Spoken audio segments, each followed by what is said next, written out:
નમસ્તે વિદ્યાર્થી મિત્રો, ધોરણ 9 ગણિતમાં આપણે પ્રકરણ 4 ભણીએ છીએ. એમાં સ્વાધ્યાય 4.2ના દાખલા ગણીએ. પાંચમો પ્રશ્ન આપેલો છે, નીચે આકૃતિ 1 અને 2માં આપેલ આલેખ માટે તેની નીચે આપેલા વિકલ્પોમાંથી યોગ્ય સમીકરણ પસંદ કરો. હવે અહીંયા આપણે 2 આલેખ આપેલા છે.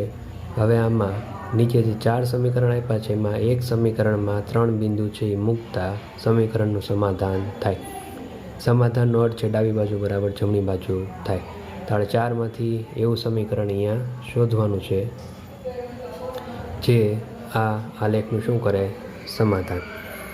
એ જ રીતે અહીંયા બીજા 4 છે તે બીજા આલેખ માટે છે. તો પહેલા આલેખ માટે આપણે જોઈએ તો આપણે અહીંયા પહેલાં આ સમીકરણ લ્યો y બરાબર x. અહીંયા આપણે પહેલાં લખીએ આલેખ 1 માટે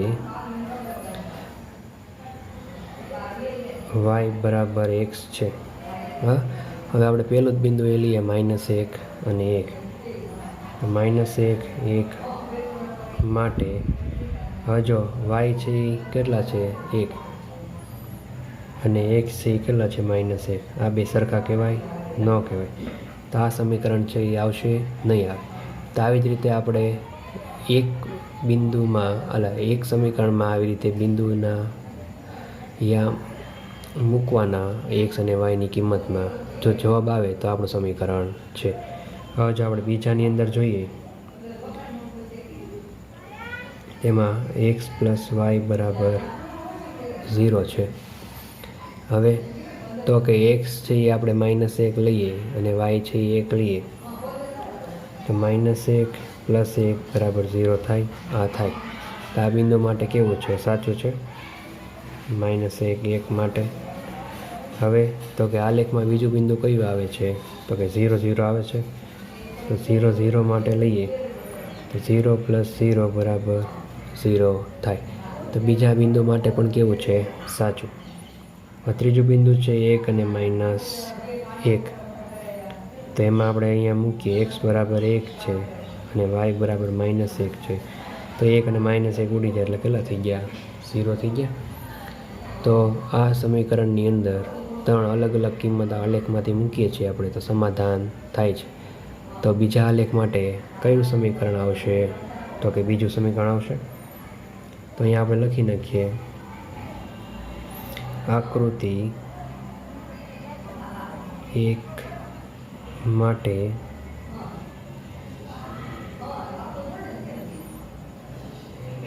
આપેલ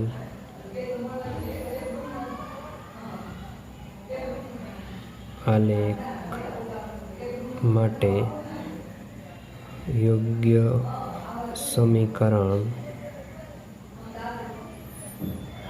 x + y બરાબર 0 છે.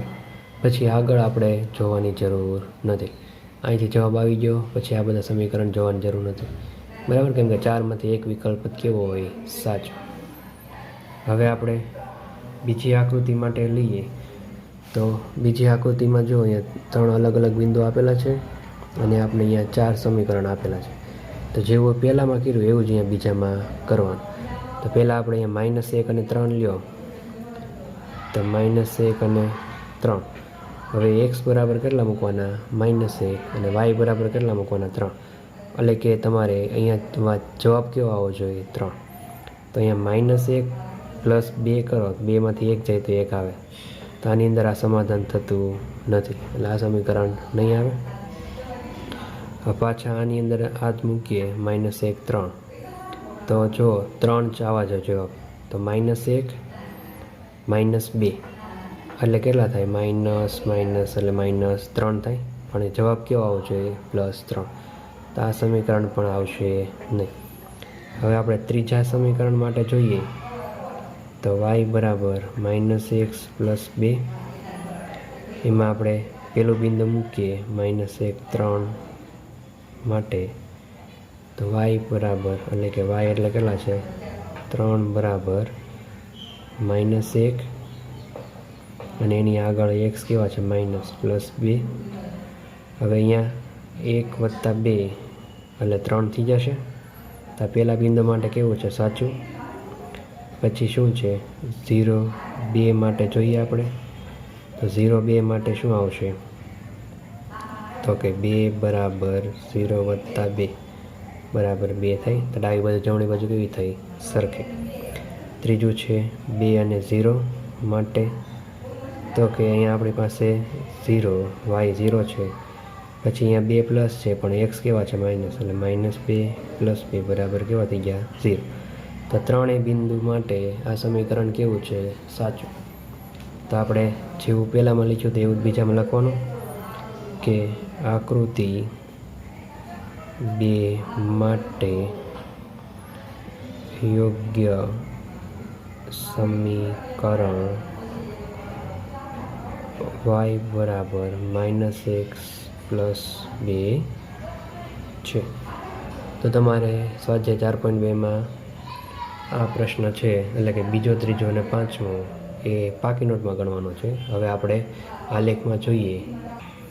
હવે આલેખની અંદર આપણે છઠ્ઠો પ્રશ્ન આપેલો છે, જો અચળ બળ લગાડવાથી એક પદાર્થ પર થતું કાર્ય તે પદાર્થ દ્વારા કપાયેલ અંતરના સમપ્રમાણમાં હોય તો આ બાબતને 2 ચલવાળા સમીકરણના સ્વરૂપમાં રજૂ કરો અને 5 એકમ અચળ બળ લઈ તેનો આલેખ દોરો. અને આલેખ પરથી પદાર્થે કાપેલ અંતર, એમાં 2 પ્રશ્ન આપેલા છે, 2 એકમ હોય તો કેટલું થાય અને 0 એકમ હોય તો કેટલું થાય, એ કાર્ય શોધો. તો પહેલાં આપણે સમીકરણ બનાવવું પડશે. તો આપને ખબર છે કાર્ય બરાબર બળ ગુણ્યા કાપેલ અંતર, આ તમે વિજ્ઞાનમાં શીખ્યા. હવે અહીંયા ધાર્યું આપણે, ધારો કે કાર્ય બરાબર y અને કાપેલ અંતર બરાબર શું ધારીએ છીએ આપણે, x. અને અચળ બળ અહીંયા પહેલેથી આપણે કીધું છે કે અચળ બળ કેટલું લેવાનું છે, 5 એકમ. તો અચળ બળ કેટલું છે, 5 એકમ. હવે આની અંદર બધું મૂકો તો કાર્ય y, બળ એટલે 5 એકમ અચળ અને કાપેલ અંતર કેટલું, x. તો આપણે દ્વિચલ સુરેખ સમીકરણ મળે y બરાબર 5x. હવે આપણે આલેખ દોરવા માટે એક્સની અલગ અલગ કિંમત માટે વાયની અલગ અલગ કિંમત મળે, તેના 3 ઉકેલ આપણે શોધવાના છે. તો x બરાબર 1 માટે y 5 ગુણ્યા 1 એટલે 5 એકા 5, 1 હોય જ્યારે y કેટલા મળે, 5. પછી x બરાબર 3 હોય તો 5 તેરી 15, અને x બરાબર 4 હોય તો 5 ચોક 20. અહીંયા આપણે લખીએ 1 5 3 15 અને 4 20. હવે એનો આલેખ આપણે દોરીએ. અહીંયા આપણે આલેખ દોર્યો છે, x અક્ષ ઉપર 1 2 3 4 થી 10 સુધી લઈએ છીએ અને y અક્ષ ઉપર 1 થી કેટલા લઈએ છીએ, 21. હવે આપણી પાસે પહેલું બિંદુ હતું તો કે 1 અને 5. તો 1 અને 5ને આપણે અહીંયા લાઈનમાં જુઓ તો 1 અને 5 આવે છે. તો અહીંયા આપણે લખશું 1 અને 5 બરાબર. તો પહેલું બિંદુ. બીજું બિંદુ શું હતું, 3 અને 15. તો આ 3 અને 15 બે ભેગા અહીંયા થાય છે. પછી 4 અને 20, તો 4 અને 20 અહીંયા ભેગા થયા. હવે આપણે ફૂટપટ્ટીની મદદથી જોડીએ તો અહીંયા આપને એક સીધી રેખા મળે અને આપણું સમીકરણ શું છે, y બરાબર 5x. તો આવી રીતે આલેખ થાય એનો. હવે આપણે શું કીધું છે,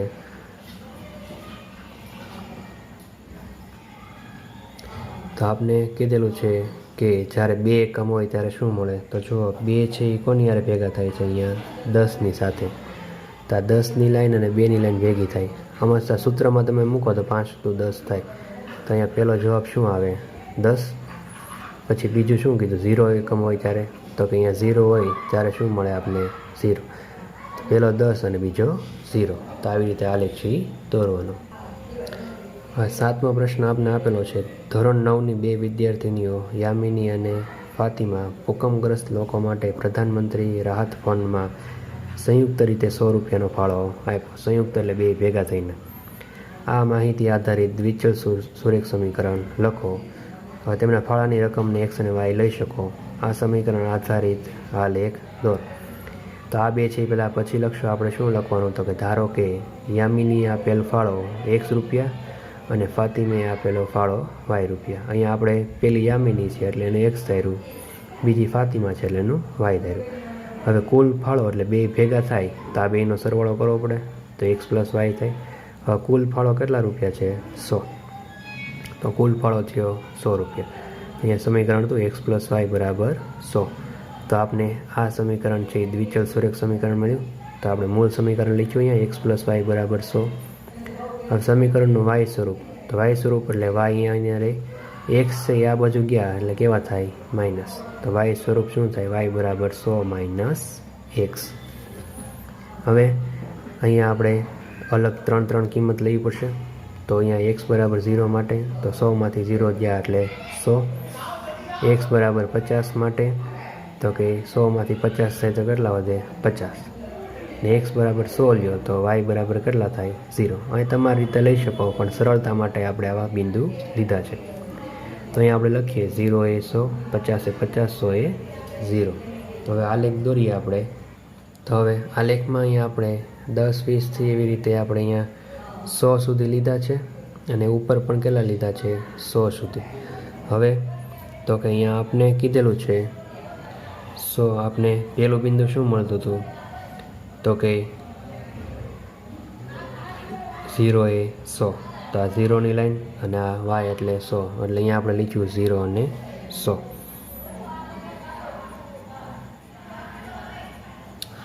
પછી બીજું બિંદુ શું હતું 50 એ 50, એટલે આ બે ભેગા થયા એટલે અહીંયા આવશે 50, એટલે 50 એ 50.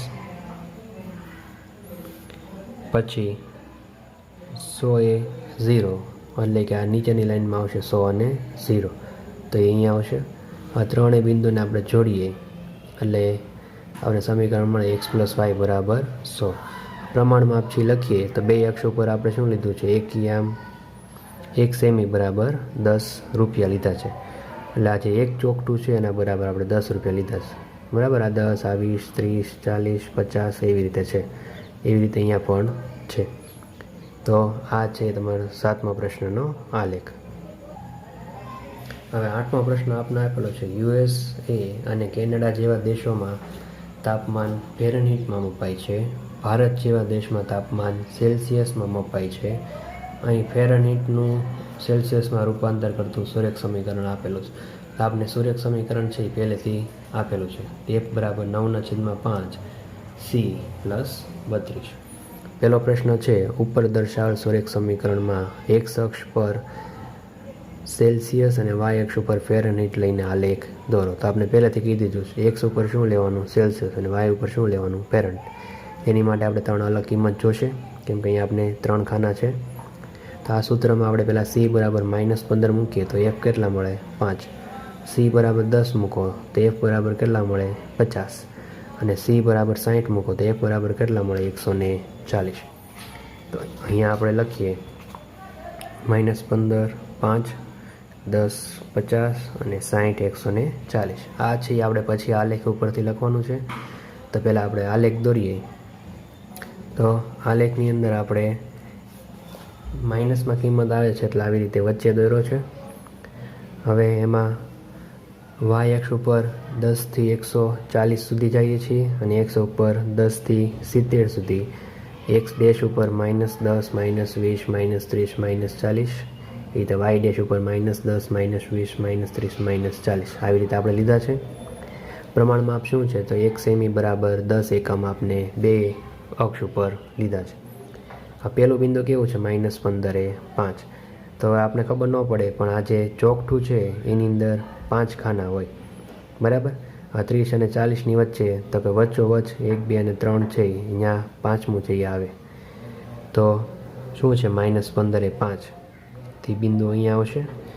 અહીંયા 10 અને 20ની વચ્ચે 15 અને 0 અને 10ની વચ્ચે 5. તો આ બે ભેગા થાય એટલે અહીંયા બિંદુ -15 એ 5 આવશે. પછી બીજું છે 10 એ 50. 10 અને આ 50 આ બે ભેગા થઈ ગયા એટલે આ બીજું બિંદુ અહીંયા આવ્યું. ત્રીજું બિંદુ છે 60 એ 140. તો આ 60 અને ઉપર જતા 140 એટલે આ ભેગા થઈ ગયા. પછી આપણે રેખા દોરી. સમીકરણનું નામ છે F વાળું. હવે તો કે અહીંયા પહેલો પ્રશ્ન શું આપેલો, જો તાપમાન 30 ડિગ્રી સેલ્સિયસ હોય તો ફેરનહીટ શું થાય. તો આ જે નીચે છે આ જે વસ્તુ દેખાડે છે આ શું દેખાડે છે તો કે સેલ્સિયસ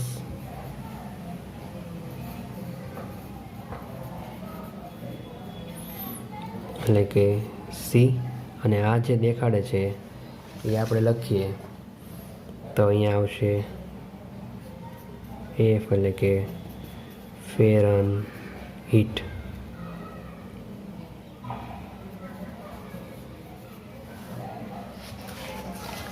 હવે તો કે આપણે શું કીધું છે 30 ડિગ્રી સેલ્સિયસ તાપમાન, તો અહીંયા 30 ડિગ્રી છે. ત્યાંથી જો તો કે આ જે રેખા છે એ ક્યાં છેદે છે એ જોવાનું છે. તો 30ની લાઈનમાં જુઓ તો 30ની લાઈનમાં ક્યાં છેદે છે તો 30, અને પછી આમ આડી લાઈન જુઓ એટલે 80 અને 90ની વચ્ચે 5ની ઉપર આવે છે થોડું, એટલે કેટલા આવશે 30 એ 86. બરાબર. તો અહીંયા આપણે લખ્યું છે આલેખ પરથી જણાય છે કે 30 ડિગ્રી સેલ્સિયસ જ્યારે તાપમાન હોય જ્યારે 86 ડિગ્રી ફેરનહીટ તાપમાન થાય. હવે આ તે સૂત્રમાં તમે સીની કિંમત 30 મૂકો એટલે તમને એફની કિંમત છે 86 મળશે. એ આપણે ટ્રાય કરી લેવાની. બરાબર. આપણે જવાબ કેના ઉપરથી લખીએ છીએ? આલેખ ઉપરથી. તો આ રેખા એટલે કે આ 30ની અને અહીંયા ભેગી થાય છે 86. આ કેટલા છે અહીંયા 86. બરાબર. 30 અને 86. બીજો પ્રશ્ન શું છે તો કે તાપમાન 95 ડિગ્રી ફેરનહીટ હોય તો સેલ્સિયસમાં કેટલું? હવે અહીંયા 90 અને 100ની વચ્ચે 95 અહીંયા આવશે. આ 95 છે.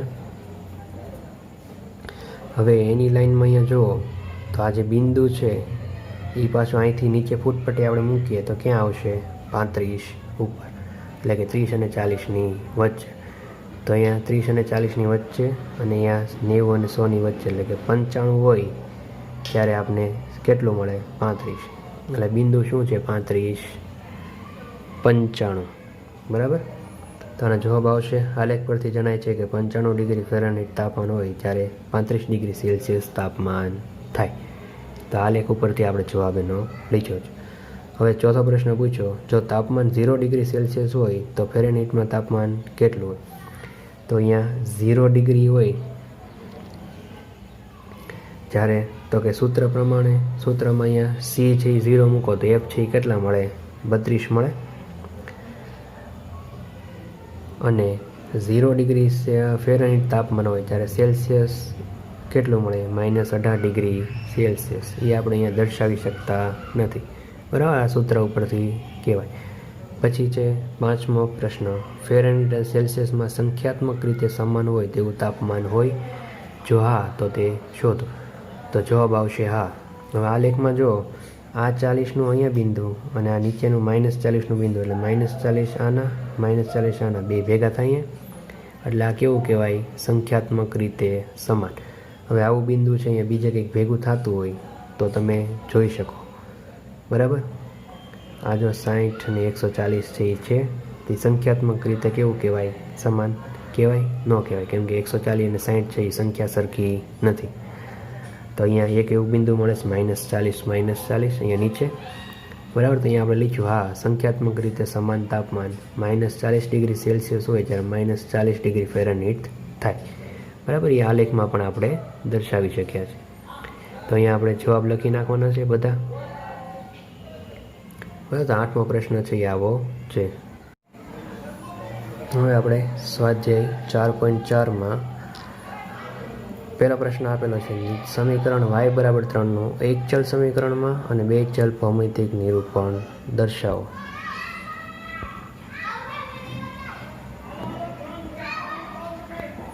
તો હવે આપણે એક ચલની અંદર કીધું છે તો અહીંયા પહેલા પ્રશ્નનો જવાબ આવે y = 3. આ એક જ ચલ છે. બરાબર. આમાં બીજો ચલ નથી. તો એક ચલમાં શું થાય? y = 3 થાય. હવે અહીંયા આપણે એક સંખ્યા રેખા આપેલી છે, એમાં આપણે અહીંયા 0 લીધા છે, -1 -2 -3 -4 -5 લીધા, 1 2 3 4 અને 5 લીધા છે. બરાબર. તમારે ત્યાં લખવો હોય તો સંખ્યા લખી શકો. હવે y બરાબર કેટલા છે? 3. તો આ 3 છે. 3 ઉપર આપણે મીંડું કરીએ એટલે y = 3. તો આને એક ચલના સ્વરૂપમાં આપણે આલેખમાં દર્શાવ્યું. તો એક ચલ હોય તો આવી રીતે આપણે દર્શાવી શકીએ. હવે તો કે બીજું કીધું છે બે ચલમાં તો કે બે ચલ હોય તો આપણે અહીંયા સમીકરણ શું છે y બરાબર 3. અહીંયા x નથી તો xની કિંમત ગમે એ મૂકો, y કેટલા રહી? 3 જ રહી. તો x બરાબર 0 માટે પણ 3, x બરાબર 1 માટે પણ 3 અને x બરાબર 2 માટે પણ 3 રહી. અહીંયા આપણે લખીએ 0 એ 3, 1 એ 3, 2 એ 3. તો હવે એનું આપણે નિરૂપણ કરીએ આલેખની અંદર. તો આપણે આલેખ દોર્યો, એની અંદર 1 2 3 x અક્ષ, -1 -2, એવી રીતે -1 -2 નીચે લીધા, અહીંયા લીધા 1 2 અને 3. હવે y બરાબર 3 છે તો એમાં પહેલું શું છે? 0 એ 3. તો આ 0ની લાઈન અને આ 3 એટલે પહેલું બિંદુ અહીંયા મળે. પછી 1 એ 3 એટલે બીજું બિંદુ અહીંયા મળે. પછી છે 2 એ 3 એટલે ત્રીજું બિંદુ અહીંયા મળે. તો 3 એ 3 એક જ લાઈનમાં મળ્યા. હવે એને આપણે જોડીએ તો આપણે અહીંયા એક સીધી રેખા મળે. બરાબર. સમીકરણ શું છે? y બરાબર 3. તો જ્યારે પણ એક ચલવાળું સમીકરણ હોય ત્યારે આપણે આવી રીતે x અક્ષને સમાંતર રેખા છે એ મળે. બરાબર. તો આવી રીતે ગમે એ સમીકરણ આપ્યું હોય, એક ચલમાં કીધું હોય તો આવી રીતે દર્શાવવાનું છે, બે ચલમાં કીધું હોય તો x અને y અક્ષવાળું આલેખ આવી રીતે દર્શાવવાનું. હવે બીજો પ્રશ્ન છે, સમીકરણ 2x + 9 બરાબર 0નું એક ચલમાં, એટલે કે અહીંયા y અક્ષ નથી. બરાબર. તો એક ચલમાં આપણે સમીકરણનો પહેલાં ઉકેલ લાવવો પડે. તો 2x + 9 બરાબર 0 છે. 9 આ બાજુ ગયા એટલે કેવા થયા? માઇનસ. તો 2x બરાબર -9. 2 આના છેદમાં જાય એટલે x બરાબર -9/2. બરાબર. તો આ એક ચલની અંદર આપણે એનું ભૌમિતિક નિરૂપણ કર્યું. હવે આલેખમાં આપણે દર્શાવીએ તો આ જે રેખા છે એમાં 0 -1 -2 -3 -4 -5 -6 એ તો અહીંયા 1 થી 6 લીધા છે.